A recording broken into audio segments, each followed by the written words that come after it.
In this week's episode, we're going to find out how much the average American needs to save for retirement.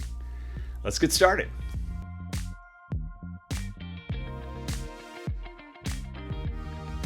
Hey there, this is Patrick King with Prana Wealth. On this channel, we show you how to retire well. So if you're new here, please consider subscribing. And don't forget to check out our free retirement planning resources at pranawealth.com/resources. In a prior video, I detailed a hypothetical scenario to determine how much someone would need to save to support $10,000 per month in retirement living expenses. However, this kind of income level may only be needed by really high net worth people. Well, what about the rest of the country?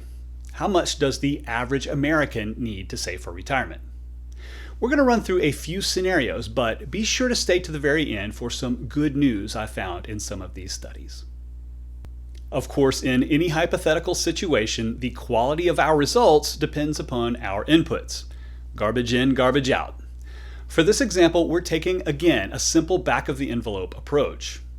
For simplicity, our first assumption is a retirement age of 65. This is the earliest age that any of us can apply for Medicare benefits, so the costs of private health insurance will not apply in this case. It also aligns nicely with the demographic data we found published by the Bureau of Labor Statistics. We'll also assume that inflation will be 3% and our expected portfolio returns are 7%, just as in our prior example. You may or may not agree with those assumptions given current market valuations and inflation data. If you're concerned about inflation or portfolio returns, let me know in the comments below. I'd like to hear your thoughts on that. So what does the average American spend in retirement? According to the Bureau of Labor Statistics Consumers Expenditure Survey, Americans aged 65 and up spend, on average, $47,579 per year. That's $3,965 per month. As we saw in last week's video, spending does decline over retirement, so early retirees would spend more than this amount, and then older retirees would spend less. Next, we need to make some assumptions about Social Security.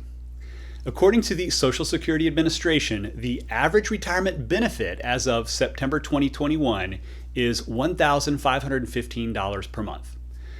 Going back to the BLS survey data, the average household of someone who is 65 or older has 1.7 persons in it. Therefore, we will assume that one spouse is receiving $1,550 per month and the other is receiving 70% of that amount, $1,061. Finally, for portfolio income, we'll again use the 4% rule to determine what size portfolio our average American retirees need to sustainably support their withdrawals. While the 4% rule has its critics and limitations, it's perfect for our back-of-the-envelope calculations. Let's suppose that our retirees are turning 65 this month. Since retirement is happening right now, there's no future growth or portfolio additions to factor in. It becomes a simpler calculation and a great starting benchmark. To find out what our hypothetical couple would need to withdraw from their portfolio, we'll first subtract their Social Security benefits from their total living expenses. This leaves us with a shortfall of $1,389 per month that must be filled by their investments. That's $16,673 per year. Using the 4% rule, we divide $16,673 by 4% to arrive at the total portfolio need of around $417,000. If our retirees in this case have that amount saved, they're good to go. If not, they'll want to consider delaying retirement. Instead of age 65, let's now assume our all-American soon-to-be retirees are 60. That still gives their investments 5 years to grow. It also gives them more time to continue socking away retirement funds. How much ground can they make up in 5 years? We'll make the exact same calculations as we did in the last example, but we'll want to factor in growth and savings. Let's also not forget the effects of inflation on their living expenses. So for retirement in 5 years, our retirees' living expenses jump to $4,596 per month due to inflation. Thankfully, Social Security benefits do increase annually with a cost of living adjustment. For simplicity, we will assume that the Social Security payments increase at the rate of inflation as well. That still leaves a shortfall of $1,611 per month that must come from their investments. Using the 4% rule, we find that our couple will now need around $483,000 in 5 years. Let's now assume that our couple has $275,000 saved for retirement. They've done a good job so far to get to this point. Assuming they see 7% annual growth on their investments, they can expect their retirement portfolio will grow to around $386,000 in 5 years.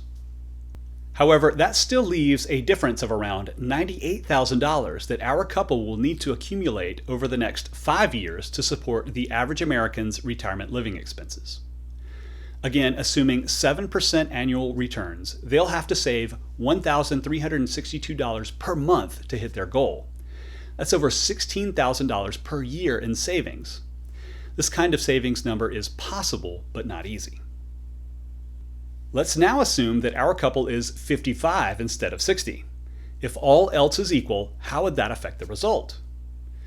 Inflation pushes the annual portfolio withdrawals from $1,389 per month today to $1,867 in 10 years. That 3% compounds awfully quickly, doesn't it? Using the 4% rule, our couple will now need a portfolio of approximately $560,000 at retirement in 10 years. Assuming again that they have $275,000 earning 7%, their investments will grow to around $541,000 between now and retirement. However, we still have a difference of about $19,000 between what they'll have and what they'll need. To make up for this shortfall, our couple will now have to put away approximately $111 per month in retirement savings. That's $1,332 per year, an amount that's certainly doable. So how much do you need to save? It's important to note that these numbers are simply averages from a limited data set. We could also add more nuance to our assumptions for investment returns, inflation, and a sustainable withdrawal rate. Because of inflation, the amount needed for retirement is greater than most people expect. This is the reason inflation is such a hot topic in the news right now. Over the years, our investments will need to work harder on our behalf to fund a successful retirement. Fortunately, there is good news in the data. According to the Bureau of Labor Statistics, households in this survey had an average after-tax income of $50,133 per year. So, on average, consumers are making this work. There's a good chance that many of them have a pension or other income that helps them make up the difference. So what do you think? Do these numbers sound reasonable to you? Do you think that more retirees have pensions that are helping them bridge the gap? Let me know in the comments section below. I would love to hear from you. Hey, if you found this video helpful, please help me grow my channel by liking this video and subscribing to my channel. And don't forget to check out our free retirement planning resources at pranawealth.com/resources. Of course, no one is average. If you need help figuring out how much you'll need to save for retirement, then visit us at pranawealth.com to see if we're a good fit. We can and do work virtually with clients all across the US, and we're here to help you whenever you're ready. Thanks for watching, and I'll see you in the next video.